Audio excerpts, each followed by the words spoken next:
Hai, Assalamualaikum. Selamat tahun baru semua. Okey, selamat datang 2026. Okey, right.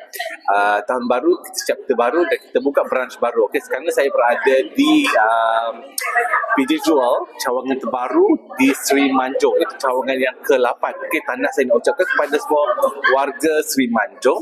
Okey, jadi sahabat-sahabat, teman-teman yang berada di Seri Manjung boleh datang ke PJ Jewel Seri Manjung berhampiran dengan Bank Islam. Okay, bersebelahan sahaja dengan Bank Islam Seri Manjung. Okay, kalau ada emas-emas lama yang nak dijual, okay, boleh sahaja datang ke sini. Jadi tuan-puan yang berada di sekitar Seri Manjung ni tak perlu lagi turun ke Ipoh ataupun ke Taiping, sebab kita dah ada branch sendiri di Seri Manjung. Okay, so ini adalah keadaan PJ Jewel di Seri Manjung.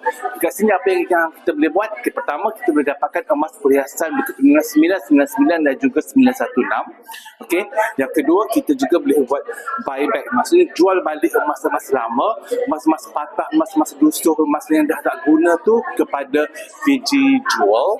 Dan juga kalau ada gold bar ataupun gold bar daripada Pumping Gold ataupun mana-mana daripada mana-mana kedai juga tuan-puan boleh datang ke sini untuk jual.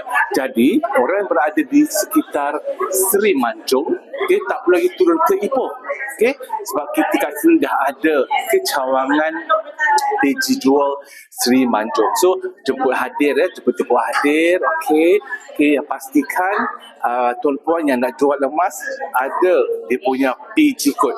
Kalau tak ada PG code lagi, boleh klik link kat bio. Buat pendaftaran adalah secara percuma. So bila dah ada PG code, mudahlah urusannya untuk buat jual balik emas dan juga pembelian emas kat sini. Okay, memang syaratnya di Pumping Gold ni kalau kita nak jual emas tu, nak beli emasnya, kita perlu berdaftar dan mempunyai PG code. So selamat tahun baru, chapter baru. Okay, kita mulakan azam baru untuk menyimpan, okay, dan menabung emas dengan lebih banyak lagi lah, insya-Allah. Okay, Assalamualaikum dan bertemu lagi.